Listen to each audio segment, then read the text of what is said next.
నమస్తే. Welcome to our channel. ప్రస్తుతం మనతో సీనియర్ జర్నలిస్ట్ దాము బాలాజీ గారు ఉన్నారు. వారితో మాట్లాడదాం. సార్ నమస్తే సార్. నమస్తే.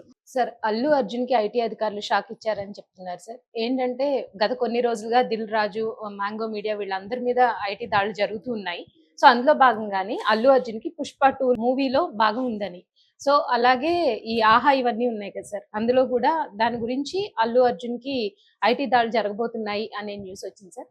ఇది ఎలా అంటే రవిప్రకాష్ గారు కొన్ని సంచలనాత్మకమైన విషయాలు బయటికి తీసుకొచ్చారు. దీని గురించి చాలా విషయాలు మాట్లాడారు అనేది కూడా న్యూస్ వచ్చింది సార్. అసలు ఆయన ఏం మాట్లాడారు? అలాగే నిజంగానే దీనివల్ల అల్లు అరవింద్‌కి, అల్లు అర్జున్‌కి ఇబ్బందులు అవకాశం ఉంటుందంటారా?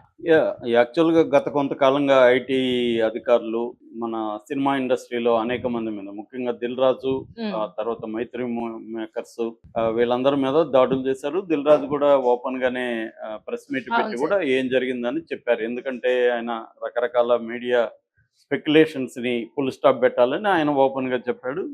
అది అయిపోయింది. అయితే ఇప్పుడు ఒకప్పుడు బాస్ రవిప్రకాష్, ఇప్పుడు ఆర్టీవీ బాస్ అయిన, ఆర్టీవీ అంటేనే రవిప్రకాష్ టీవీ. సో ఆయన ఒక సంచలనాన్ని రేపుతూ ట్వీట్లు చేయడం, వాళ్ళ టీవీలో రావడం, ఇది మొత్తం తెలంగాణలో సంచలనానికి తెరలేపింది.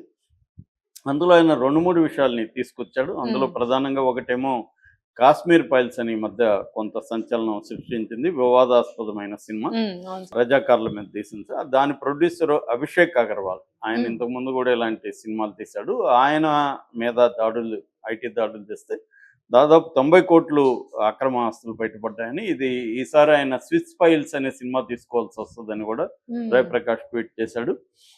దాని తర్వాత ఆయన ప్రధానంగా చెప్పింది ఏంటంటే, నేను ఇప్పటికే ఆయనకి 8% ఎంతో నాకు కరెక్ట్గా ఐడియా లేదు, కానీ కొంత పర్సంటేజ్ అయితే రవిప్రకాష్కి వాటా ఉంది TV9లో కూడా. TV9 నుంచి ఈ మధ్య అక్రమంగా దాదాపు 90 కోట్ల వరకు ఆహాకి మళ్ళిచ్చారు అనేది ఆయన ఆరోపణ. ఆహాలో అల్లు అర్జున్కి లేదా అల్లు అరవింద్కి కూడా 5% వాటా ఉంది. దాంట్లో మై హోమ్ రమేశ్వరరావు వీళ్ళది షేర్లు ఉన్నాయి, మేఘా వీళ్ళది. సో అది ఆల్రెడీ 420 కోట్ల అప్పుల్లో ఉంది. ఎవ్రీ ఇయర్ 100 కోట్ల అప్పు ఆహాలో ఉంది. కానీ పైకి వాళ్ళు అన్స్టాపబుల్ అని చెప్పి అది చెప్పి అదేదో బ్రహ్మాండంగా ఉందని PR టీంని పెట్టి ప్రమోట్ చేసుకుంటున్నారు. కానీ అది ఏటా 100 కోట్ల లాస్ ఉంది. ఆ 100 కోట్ల లాస్ని ఇది చేయడానికి కోసం అక్రమంగా 90 కోట్లని మళ్ళీ ఇచ్చారు అనేది చెప్పాడు. గతంలో కూడా ఆయన మేఘా కృష్ణారెడ్డిని ఇండియన్ హర్షద్ మెహతా కూడా మెహతా లాగా కంపేర్ చేస్తూ కూడా చెప్పాడు. హర్షద్ మెహతా బ్యాంకులను ఉపయోగించుకొని స్టాక్ మార్కెట్లలో డబ్బులు పెట్టి ఆయన ఎలా మోసాలు చేశాడు అనేది అప్పట్లో స్కామ్ అయితే, ఇప్పుడు మేఘా కృష్ణారెడ్డి ఏం చేస్తున్నా అంటే కాంట్రాక్టుల పేరుతో కాంట్రాక్టులని పొందడం, కాంట్రాక్టులకి అడ్వాన్సులు తీసుకోవడం, తర్వాత పర్యావరణ అనుమతులని అవని ఇవని ఆ పనులు చేయకుండా ఆ డబ్బుని వేరే దానికి మళ్ళించడం, అట్లాగే బ్యాంక్ గ్యారెంటీలు పెట్టుకొని డబ్బులు తీసుకోవడం, ఈ స్కామ్ జరుగుతుంది అనేది పెద్ద ఎత్తున ఆయన చేశాడు. దానికి వాళ్ళు కౌంటర్ ఇచ్చి నోటీసులు, ఇలాగ లీగల్ వ్యవహారాలు జరుగుతున్నాయి. రెండవది ఏంటంటే, మనకు తెలిసింది ఆర్టీవీ అనేది మామూలుగా ఆయన అనుకున్నది తెచ్చి శాటిలైట్ ఛానల్కి పెట్టాలని, బట్ దానికి సంబంధించిన పర్మిషన్లు రానియకుండా వీళ్ళు అడ్డుకుంటున్నారు. అంటే ఆయన అసలు ఛానల్ పెట్టనీయకుండా ఆయన గతంలో కూడా ఆయన ఉన్నప్పుడు నిజానికి రవిప్రకాష్ లేకపోతే ఛానల్ లేదనేది అందరికీ తెలుసు. ఆయన స్వహస్తాలతో నిర్మించిన ఛానల్, దానికి డబ్బులు ఎవరైనా పెట్టి ఉండొచ్చు. వాళ్ళు డబ్బులు ఒకటే సరిపోదు, డబ్బులు చాలా మంది దగ్గర ఉంటారు, దాన్ని తీసుకురావాలి కదా. అదంతా తీసింది ఆయన లేకపోతే లేదనేది అందరికి తెలుసు. కానీ ఆయన చాలా అవమానకరంగా బయట పంపించేసి, విభేదాలు వచ్చినప్పుడు చేయొచ్చు కానీ చాలా అవమానకరంగా ఆయన్ని పంపించేసి, ప్రభుత్వ అధికారాలను ఉపయోగించుకొని ఆయన్ని జైళ్ళల్లో పెట్టించి, తర్వాత కూడా పెట్టనీయకుండా, ఎక్కడ ఆయనకి ఆఫీసు స్పేస్ కూడా ఇవ్వనీయకుండా బెదిరింపులు చేసి రకరకాల ఇబ్బందులు పెట్టారనే వార్తలు ఉన్నాయి. సో ఆ నేపథ్యంలో ఇప్పుడు ఆయన ఏదో ఛానల్ పెట్టుకొని దాన్ని సక్సెస్ఫుల్గా తీసుకొచ్చాడు. దాన్ని శాటిలైట్ తీసుకురావడానికి కూడా ఆయన్ని పర్మిషన్లు రానియకుండా ఆయన్ని ఇబ్బందులు పెడుతున్నారన్న ఇది ఉంది. అందుకని బేసిక్గా ఆయన ఫైటర్, ఆయన ఏమి సరెండర్ అయిపోయే వ్యక్తి కదా, అయిపోయింటే ఎప్పుడో అయిపోవాలి కాబట్టి ఆయన ఫైట్ చేస్తున్నాడు ఇప్పటికి కూడా. అందుకని ఇది తీసుకొచ్చాడు. ఇక్కడ ఏంటంటే మన టాపిక్, దీంట్లో అల్లు అర్జున్ ఏ స్థాయిలో ఇరుక్కునే అవకాశం ఉంది.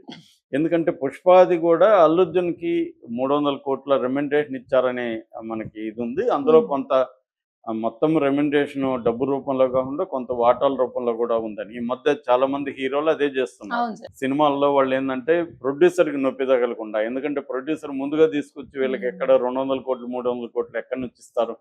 అవును. అందువల్ల వీళ్ళు ఏం చేస్తున్నారంటే సినిమా బడ్జెట్ ఒక invest ఫిగర్ చెప్తారు, కొంత ఉమ్. ఫైనాన్స్ తీసుకొస్తారు, ఇంకొంత వాటాల రూపంలో ఇచ్చేస్తారు అనమాట. ఈ ఏరియా మీది లేకపోతే ఈ డీటెయిల్ రైట్స్ మీది గ్యారంటీగా వచ్చేవి ఏవైతే ఉంటాయో అవి ఇస్తారనమాట. అలాగే ఇప్పుడు అల్లు అర్జున్ కూడా ఇరుక్కుంటాడు ఈ ఐడి రైట్స్ లో అవును అనేది సార్. ఒకటి. రెండవది ఆహాది మాత్రం నేను కూడా ఎప్పటి నుంచో వింటున్నా, అది లాసుల్లో ఉంది ఆహా అనేది. ఆహాని మెయింటెనెన్స్ అంతా ఫైనాన్స్ ఏమో మైహోం రామేశ్వరరావు వాళ్ళది, ఉమ్. నడిపేదేమో అరవింద్ నడుపుతున్నాడు. అల్లు అర్జున్కి దాంట్లో మరి స్టేక్ ఉందా లేదనేది క్లారిటీ లేదు, కానీ అరవింద్కి అయితే ఉంది. ఉమ్. అది నష్టాల్లో ఉందనేది ఎప్పటి నుంచో చెప్తున్నారు.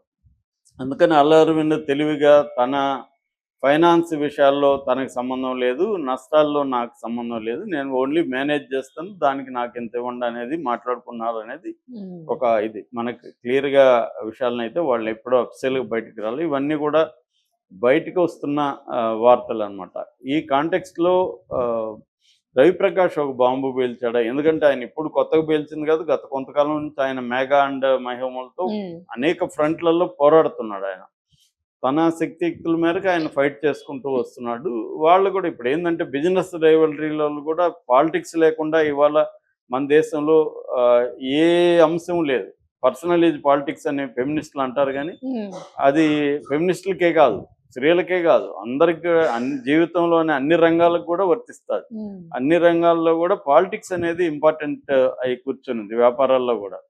సో అందువల్ల వీళ్ళు కూడా ఒక వ్యాపార భాగస్వామే కదా ఈయన కూడా. ఇప్పుడు ఆయన ఎందుకంటే మీడియా అనేది కూడా ఇవాళ ప్రధానంగా ఉమ్. మీడియా అనేది ఎంత మీడియా స్వేచ్ఛ, జర్నలిస్ట్ స్వేచ్ఛ ఎన్ని కథలు చెప్పినా ప్రధానంగా అది వ్యాపారం, వ్యాపారం. అవును బిజినెస్. సార్. బిజినెస్ నడిపేటప్పుడు రకరకాల ఇవి ఉంటాయి. ఇక్కడ ఏంటంటే రాజకీయంగా అధికార పార్టీ ఎవరి కంట్రోల్లో ఉంటే వ్యాపారస్తులు వాళ్ళే డామినెంట్గా ఉంటారు. వాళ్ళ రైవల్స్ని రకరకాల పద్ధతులు తొక్కేస్తారు. ఇప్పుడు అదాని మీద అదే కదా ఆరోపణ. అదాని అనేక ఎయిర్పోర్ట్లని ఉమ్.